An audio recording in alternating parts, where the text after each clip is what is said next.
এবার মার্কিন president Donald ট্রাম্পের কাণ্ডে চরম বিপাকে পড়েছে ভারত। যে ভারতকে বন্ধু রাষ্ট্র বলে পরিচয় দিত ডোনাল্ড ট্রাম্প, সেই ভারতের সাথে কি এমন করলেন তিনি যে যার ফলে এতটা বিপাকে পড়েছে দেশটি? শুল্ক আরোপ, সামরিক যুদ্ধ নাকি বৈদেশিক নীতি? কোন জালে নরেন্দ্র মোদীকে আটকালেন ডোনাল্ড ট্রাম্প? মার্কিন প্রেসিডেন্ট ডোনাল্ড ট্রাম্প সবসময় বলেন ভারতের প্রধানমন্ত্রী নরেন্দ্র মোদী তার বন্ধু। তবে এবার সেই বন্ধুত্বও শুল্কনীতির কড়া অবস্থানের সামনে টিকল না। ট্রাম্প ভারতের অন্যায় শুল্কনীতির সমালোচনা করে দেশটির ওপর শতভাগ শুল্ক আরোপের ঘোষণা দিয়েছে, আর এতেই বিপাকে পড়েছে ভারত।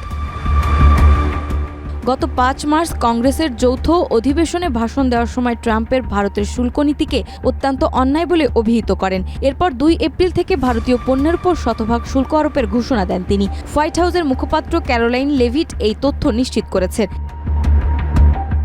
ভারতীয় সংবাদ মাধ্যম এনডিটিভির প্রতিবেদন অনুযায়ী ট্রাম্পের নতুন নীতির আওতায় ভারতসহ অন্যান্য দেশগুলোর মার্কিন পণ্যের উপর আরোপিত শুল্কের সমপরিমাণ শুল্ক আরোপ করা হবে। পাল্টাপাল্টি শুল্কের এই নীতিতে কেউ কাউকে ছাড় দেওয়া হবে না। ট্রাম্পের প্রশাসন যুক্তি দিচ্ছে শুল্ক বৈষম্যের কারণে মার্কিন অর্থনীতি ক্ষতিগ্রস্ত হচ্ছে এবং দেশীয় কোম্পানি ও শ্রমিকদের উপর নেতিবাচক প্রভাব পড়ছে। ট্রাম্প এই শুল্ক নীতির মাধ্যমে আমেরিকার বাণিজ্য সম্পর্কের ক্ষেত্রে ঐতিহাসিক পরিবর্তন আনতে চান, আর এই ঐতিহাসিক পরিবর্তনেই চরম মূল্য দিতে হবে তারই বন্ধুরাষ্ট্র ভারতকে।